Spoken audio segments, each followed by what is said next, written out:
I'm here with someone that has been a huge influence in my life, Mr. Henry Munoz, your partner Kai.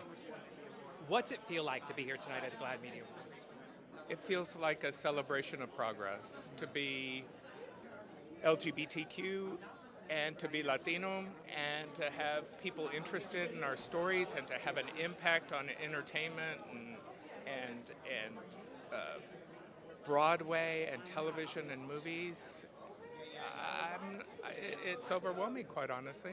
And impact. You've had such an impact on this industry, on the various communities that you represent.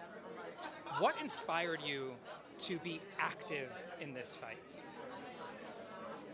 My spouse, who is a trans person, an incredible activist in their own right, and who every day I watch them both aspire and do great things and worry about the condition of our country. So I think storytelling is incredibly important.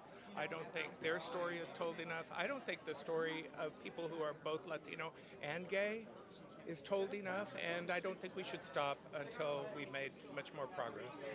And a lot of conversation has been happening today about the ancestors. When we think about the ancestors, we obviously go to Marcia and Sylvia, and we go to folks that are still with us that are putting in the work but may need a little extra oomph and attention.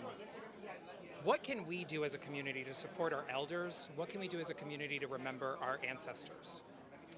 So I'd love to take that one. Look at Andrea Jenkins, the president of the City Council in Minneapolis. What we can do, her election, she just was reelected, and her election was so tough. It came down to 32 votes.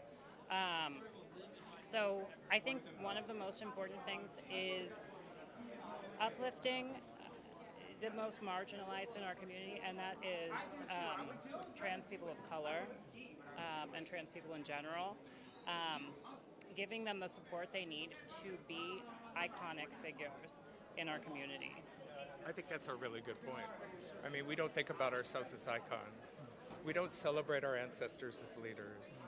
You know, we're in a time now where I think, as you know, David, we're about to inaugurate the first LGBTQ national monument in this country. It's taken too long to get there, and on the day that that place opens, they'll never be able to take those stories away from us. And so I think, you know, we understand, in particular in the Latino community, the importance of honoring our elders, taking care of them, taking care of their stories, and surrounding all of us with love and respect. And I think that's what we need to be doing. We're living in a time of hate, and we need to be living in a time of love and creating cultural understanding. And the way you start is with ourselves. Yeah, and opening doors for each other and voting.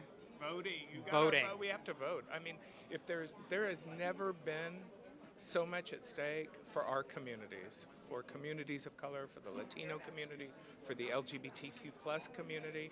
This is a year when it's not okay not to vote. We have to vote. And when we vote and express our powers, they can't take that away from us either. It's yours. You own it. Well, thank you so much. It was wonderful meeting you. It's always a pleasure seeing you. Give that hug to your mom. Thank you. Can we take